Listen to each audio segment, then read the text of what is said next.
Hello students, we have been looking into the chapter of manufacturing industries and we started with the manufacturing part, that is through machinery, and we went into the agro industries, and now we are finally back in agriculture, where we are talking about some very important cash crops that India grows and that has traditionally been grown in India, which is of top quality, and we happen to be world top three manufacturers or producers of these food items or the cash crops, if you may call it, in international market. And certain things, especially the when we started with textiles, we also saw that how important cotton growing in India is, and millions of lives that it supports and the enormous contribution that it makes in the Indian economy. So today we look into the jute textiles. Now, definitely, you do not have much of an idea about what a jute plant looks like, because it is not grown in rest of the country. It is primarily grown in eastern India and particularly in the state of Bengal. Okay, so let's start. India is the largest producer of raw jute and jute goods and stands at second place as an exporter after Bangladesh. Most of the mills are located in West Bengal, mainly along the banks of Hooghly River in a narrow belt. Now, students, Hooghly River happens to be a distributary of River Ganga. Okay, moment Bhagirathi River enters Bengal, it gets bifurcated. It breaks into two essentially. One is Hooghly River, and the other one happens to be the Padma River. Now, just to give you a bit of an idea, that is, the Hooghly River naturally flows within Bengal and finally gets into the Bay of Bengal, the massive sea that we have. Okay, and the Padma River, that is the second branch, enters into Bangladesh, and earlier at an early 40 years ago, the same Bangladesh used to be eastern Pakistan. So you have to understand that historically, Bengal and Bangladesh, that is eastern Pakistan, and which during the time of British was of course the whole unified Bengal. But Bengal was definitely one of the largest producers of jute, and historically it has been the largest producer of jute. Now, factors responsible for the location in the Hooghly Basin are proximity of the jute producing areas, inexpensive water transport. Let me first tell you, students, that jute needs enormous amount of water. Okay, it is not a dry crop. It is a very thirsty crop.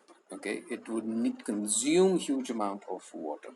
Now, and that is what we are looking at. So, factors responsible for the location in the Hooghly Basin are proximity of the jute producing areas, inexpensive water transport, support by a good network of railways, roadways, and waterways to facilitate movement of raw material to the mills, abundant water for processing raw jute, cheap labor from West Bengal and adjoining states of Bihar, Odisha, and Uttar Pradesh. Calcutta is a large urban center that provides banking, insurance, and port facilities for the export of jute goods.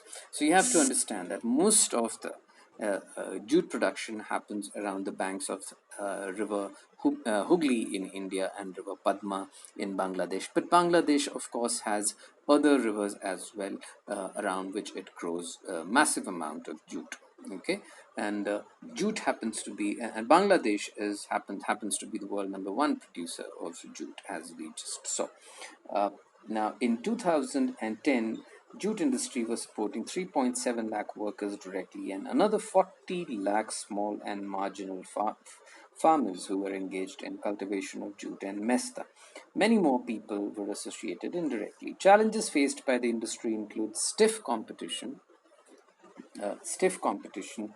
in the international market from synthetic substitutes and from other competitors like Bangladesh, Brazil, Philippines, Egypt, and Thailand. However, the internal demand has been on the increase due to the government policy of mandatory use of jute packaging, like you see in what you call bora, right? You've always seen bora made of jute. right?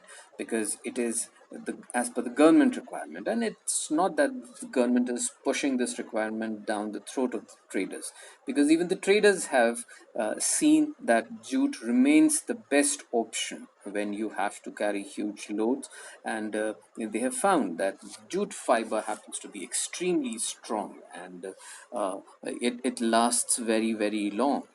That is that's something which you have to understand, unlike a cotton, yarn, or fiber, which is not as strong as jute fiber, because both are different products altogether. Jute happens to be a stem. If you ever go to the state of West Bengal in India, you would see, and if you ever go to the jute plantation, that is you when you would see the jute plant, because it's mostly the stem. So you have to understand, it's a complete plant fiber there, it's stem. So naturally it happens to be much, much stronger than cotton, which happens to be almost like a flower. Okay, so now we come to sugar industry. India stands second as the world producer of sugar, but occupies the first place.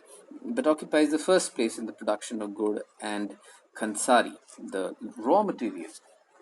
The raw material used in this industry is bulky, and it's in haulage, its sucrose content reduces. Where should the mills be ideally located? In 2010, there were over 662 sugar mills in the country, spread over Uttar Pradesh, Bihar, Maharashtra, Karnataka, Tamil Nadu, Andhra Pradesh, and Gujarat, along with Punjab, Haryana, and Madhya Pradesh. 60% of the mills are in Uttar Pradesh and Bihar. This industry is seasonal in nature, so it is ideally suited to the cooperative sector. Can you explain why this is so? In recent years, there is a tendency for the mills to shift and concentrate in the southern and western states, especially in Maharashtra. This is because the cane produced here has a higher sucrose content. The cooler climate also ensures a longer crushing season.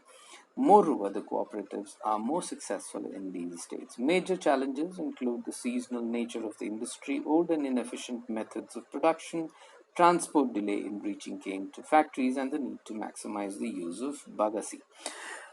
Students, when it says that India happens to be the second largest producer of jute, then you should ask a very natural and obvious question, then which country would be the largest producer of jute? And the answer to that is Brazil.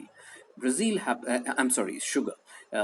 Brazil happens to be the largest producer of sugar, and the manufacturer of sugar, that is, and it has been so for a very, very long period in time. Earlier, it used to be India, of course, in terms of sugar production, but Brazil overtook us in the early 2000s, and I remember ever since then, it has always been the number one producer and the manufacturer of sugar. I think it is only last year, that is, I think 2019, around this period in time, when India, after I think a long gap of 15, 16, or 17 years, it became the number one manufacturer of sugar again. Okay, and there is one very important thing, students, you have to understand about sugar here, though it is definitely not part of this chapter, but since we are talking about manufacturing industry, to give you an idea. Okay, now the, the sugar that we produce, that we manufacture, is from sugarcane. Brazil also manufactures sugar using sugarcane. Okay, but you have to understand one very important and a very vital difference here, that Europe also happens to be a major producer of sugar. Now, some of you might ask the question that sir, sugarcane grows, it needs sun as well. Of course, it needs water, and it needs fertile soil, but also it needs sun. It would not survive in the very cold climates of Europe. And you have to understand one very important thing. If I tell you, you would be even more surprised that Russia happens to be such a cold country, like Russia and Germany. These countries happen to be very important producers of sugar. Okay, and the reason for that is they manufacture sugar using something entirely different. Okay, their raw material is not sugarcane, like for Brazil and India. Their raw material happens to be the beetroot.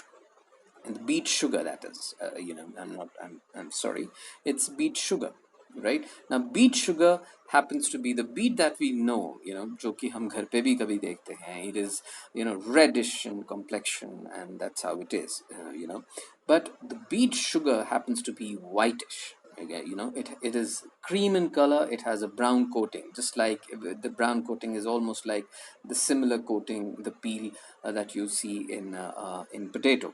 Okay, now the interesting part is our raw material for the sugar grows above soil, and the raw material, that is the beet sugar, which the Europeans use and the Americans use, because they also need sugar. Everyone, every country, every society needs sugar, but because they live in colder climates, their beet sugar grows underground.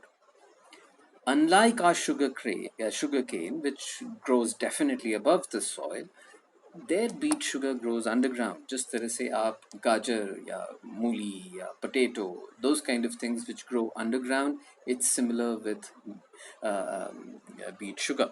Okay, though it is the sugar content in both of them is almost identical, but you have to understand that the beet sugar which Europeans manufacture and the Americans manufacture, it has more water content in it compared to the sugarcane, which is definitely grown in Brazil and India, which has lesser water content in it.